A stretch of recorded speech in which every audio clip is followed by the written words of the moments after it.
तर आज 556 जणांना मुख्यमंत्र्यांच्या हस्ते चावी वाटप करण्यात येणार आहे। प्रातिनिधिक स्वरूपात 10 ते 15 जणांना मुख्यमंत्री देवेंद्र फडणवीस यांच्या हस्ते चावी देण्यात येईल।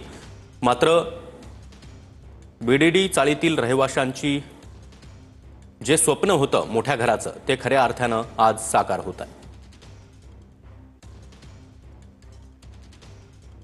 म्हाडाकडून इथं 40 मजल्यांच्या 34 पुनर्वसन इमारती उभारल्या जात आहेत। त्यापैकी 2 इमारतींचं काम पूर्ण झालेलं आहे आणि स्वातंत्र्य दिनाच्या पूर्वसंध्येला आज 556 जणांना घराची चावी दिली जाणार आहे।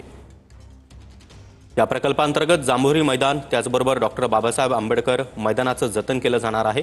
जुन्या चाळीमधील एका इमारतीचं जैसे थे जतन करून ते संग्रहालय देखील उभारण्यात येणार आहे आणि डिसेंबर पर्यंत वरळी नामजोशी मार्ग त्याचबरोबर नायगाव इथल्या तिन्ही बीडीडी चाळ प्रकल्पांमध्ये 3989 पुनर्वसन सदनिका पूर्ण करण्याचं सरकारचं उद्दिष्ट आहे। तर बीडीडी वासियांना 500 चौरस फुटांची घरं आता मिळणार आहेत। मुख्यमंत्री त्याचबरोबर दोन्ही उपमुख्यमंत्र्यांकडून या घरांची पाहणी देखील करण्यात आलेली आहे। अनेक वर्षांपासूनचं बीडीडी चाळीमधील रहिवाशांचं मोठ्या घराचं स्वप्न होतं। केवळ 160 स्क्वेअर फुटांच्या या घरामध्ये मोठी कुटुंब राहत होती। मात्र आता खऱ्या अर्थानं एका आलिशान अशा 500 स्क्वेअर फीटाच्या 2 BHK घरामध्ये त्यांना राहता येणार आहे। आज 556 जणांना चावी वाटपाचा कार्यक्रम होणार आहे। सुरुवातीला बीडीडी प्रकल्पातील या इमारतीमध्ये घरांची पाहणी मुख्यमंत्री आणि दोन्ही उपमुख्यमंत्र्यांनी केलेली आहे। त्यानंतर माटुंगा इथं सभागृहामध्ये मुख्य कार्यक्रम आयोजित करण्यात आलेला आहे। त्या ठिकाणी प्रातिनिधिक स्वरूपामध्ये 10 ते 15 जणांना मुख्यमंत्र्यांच्या हस्ते चावी वाटप करण्यात येईल।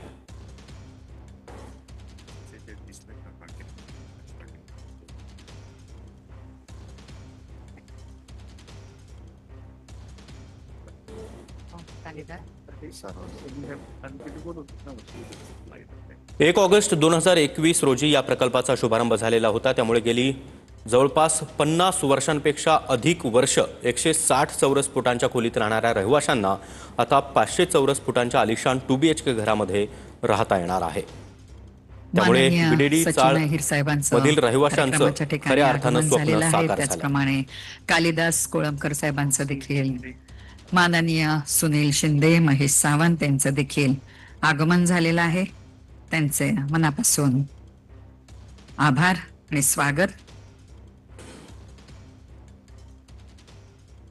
पुन्हा एकदा जाणार आहोत निवृत्ती यांच्याकडे। निवृत्ती, जवळपास 2 पिढ्या 160 चौरस फुटांच्या घरामध्ये त्यांनी संपूर्ण जीवन आपलं व्यतीत केलेलं आहे आणि या बीडीडी चाळीतील रहिवाशांना आता 500 स्क्वेअर फीटांचं घर मिळणार आहे। कशा प्रकारे म्हणजे त्यांची एक प्रकारे ही स्वप्नपूर्ती आहे, त्यांचा आनंद कसा आहे, त्यांच्या भावना नेमक्या काय आहेत?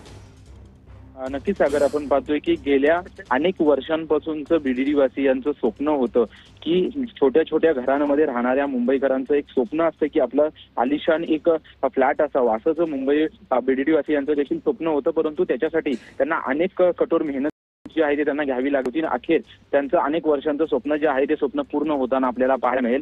कारण याच्या अगोदर आपण जर पाहिलं तर 160 स्क्वेअर फुटामध्ये वरळीच्या जांभोरी मैदानाच्या समोर अनेक बीडीडी चाळी असलेल्या आपल्याला पाहायला मिळत होत्या। एका घरामध्ये जवळपास एक दोन तीन कुटुंब राहताना पाहायला मिळत होते। परंतु त्यांनाच राज्य सरकारच्या पुनर्वसन प्रकल्पामध्ये जे आहे ते हे त्यांना घर देण्याचा निर्णय राज्य सरकारच्या वतीनं घेण्यात आला आणि त्यांना जे आहे ते अखेर त्यांचं घर मिळतंय। आणि घर मिळत असताना जवळपास आलिशान मोठमोठ्या इमारती ज्या आहेत ह्या बनवण्यात आलेल्या आहेत। जवळपास 500 स्क्वेअर फुटाहून अधिक अधिक स्क्वेअर फुटाच्या अधिक ह्या इमारती आहेत। त्याचसोबतच त्याच्यामध्ये आतमध्ये आपण जर पाहिलं तर एका साईडून सीफेसचा दृश्य आहे, तर दुसऱ्या साईडून आता पूर्ण मुंबई जी आहे ती मुंबईचं दृश्य आहे। त्याच्यामुळं त्यांचं जे स्वप्न होतं ते स्वप्न पूर्ण होताना आपल्याला पाहायला मिळते। याच्यामध्ये अनेक राजकीय पक्षांनी जे आहे ते यामध्ये मेहनत घेतली असेल किंवा राजकीय पक्षांनी यासाठी प्रयत्न केले असतील, परंतु माहितीच्या सरकारमध्ये ज्या पद्धतीने आता बीडीडी चाळीच्या चावी वाटपाचा कार्यक्रम होतोय त्याच्यामुळे श्रेयवादाची लढाई कशा पद्धतीने सुरू होते हे पाहणं महत्त्वाचं असेल।